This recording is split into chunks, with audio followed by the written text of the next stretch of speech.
నాకు అవసరం లేదు అనుకున్నా కూడా ఫేస్బుక్ ఓపెన్ చేస్తే లేదా యూట్యూబ్ ఓపెన్ చేస్తే యాక్టర్ సుబ్బరాజు పెండ్లి ఫోటోలు కొన్ని వందల మంది చేత కనబడతాయి. చనిపోయిన కులశేఖర్ మీద జాలితో కొన్ని వందల పోస్టులు కనిపిస్తాయి. రామ్ గోపాల్ వర్మ మీద ట్రోలింగ్ పోస్టులు కనిపిస్తూనే ఉంటాయి.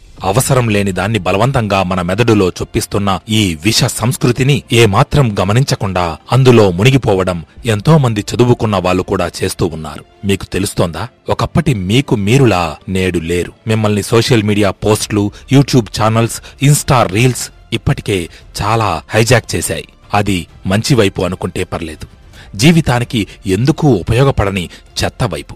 మన తెలుగు సమాజంలో చాలా మందికి కమ్యూనికేషన్ స్కిల్స్ లేవు, సబ్జెక్ట్ నాలెడ్జ్ లేదు, ఆధ్యాత్మిక జ్ఞానమూ సరిగ్గా లేదు, సైంటిఫిక్ దృక్పథం సరిగ్గా లేదు. ఇలాంటివి పెరగాల్సిన సమాజంలో చెత్త పెరుగుతోంది. నేనైతే గత 3 ఏండ్లుగా న్యూస్ పేపర్ చదవడం మానేశాను. కనీసం పట్టుకోవడం కూడా మానేశాను. టీవీ చూడడం పూర్తిగా మానేశాను. అసలు యూట్యూబ్ వీడియోలు ఏదైనా నాకు ఉపయోగపడేవి ఎవరైనా లింక్ పంపిస్తే చూడడం తప్పించి వేరే ఏమీ చూడను. ఫేస్బుక్లో కూడా నా పోస్టులు నేను చేసుకుని వెళ్లి మిగతా నా పనులు చేసుకోవడం తప్పించి ఫేస్బుక్ ఓపెన్ చేసినప్పుడు కనిపించే 1-2 పోస్టులు పెద్ద ఆసక్తి చూపించకుండా వెళ్లిపోవడం తప్పించి అందులో స్పెండ్ చేసేది ఏమీ లేదు. ఇన్స్టాగ్రామ్ అంటే అసలు వాడను. క్వాంటమ్ ఫిజిక్స్, న్యూరాలజీ వంటి వాటిని చదువుకుంటూ మరోపక్క మెడిటేషన్ చేసుకుంటూ నా కంటెంట్ నేను ప్రిపేర్ చేసుకుంటూ నా జీవితాన్ని నా కంట్రోల్లోకి తీసుకున్నాను. ఇది అసాధ్యమైన పనేమీ కాదు. చెత్త ఊబిలో కూరుకుపోకండి. కొన్నేండ్లకు వెనక్కి తిరిగి చూస్తే చాలా సమయం వృధా అయిన విషయం అర్థమవుతుంది. మరొక ఈ చెత్త కంటెంట్ కన్జ్యూమ్ చేసినప్పుడు ఏర్పడిన భావోద్వేగాల వల్ల శారీరక మరియు మానసిక ఆరోగ్యం కూడా దెబ్బతింటుంది అంటున్నారు నల్లమోతు శ్రీధర్. మిత్రమా, ఆలోచన మనదే, ఆచరణ మనదే. గెలవాలి అంటే పోరాడాలి. అది ఆటలోనైనా లేక జీవితంలోనైనా. అందరూ చెప్పేది విను, కాని నీకు అవసరమైనది మాత్రమే చెయ్యి. మిత్రమా, నేను ఎన్నోసార్లు ఓడిపోవచ్చు, కాని నేను సాధించే ఒక్క గెలుపు ఆ ఓటమి సాధించిన విజయాలన్నిటినీ సున్నా చేసేస్తుంది. సమాజం నీ దగ్గర నుంచి అన్నీ లాగేసుకోవచ్చు, కాని నీలోని తెలివితేటలను మాత్రం ఎన్నటికీ దోచుకోలేదు. కాబట్టి నిరంతరం వాటికి మెరుగుపెడుతూ ఉండాలి.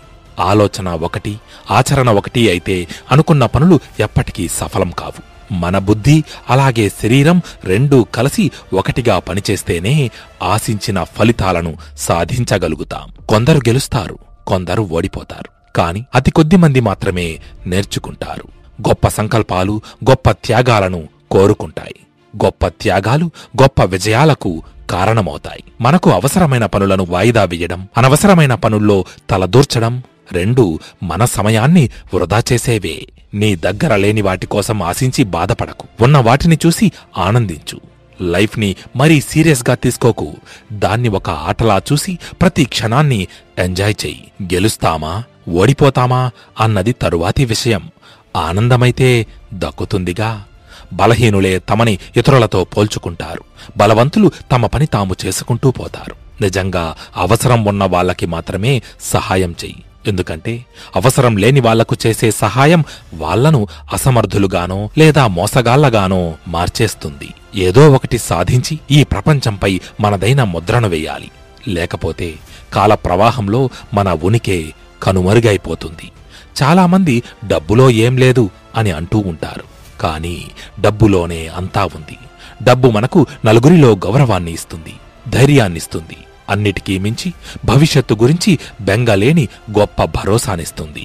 99 సార్లు ఓడిపోయావా? మరేం పర్వాలేదు, 100వ సారి కూడా ప్రయత్నించు.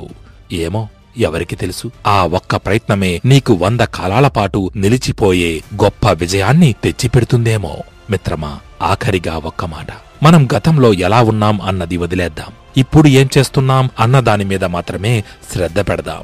ఎందుకంటే రేపు భవిష్యత్తులో మళ్ళీ మన గతం గురించి ఆలోచించినప్పుడు గర్వంతో తల ఎగరయ్యాలే గాని తల దించుకొని మాత్రం ఉండకూడదు. ఇది రాసిపెట్టుకో.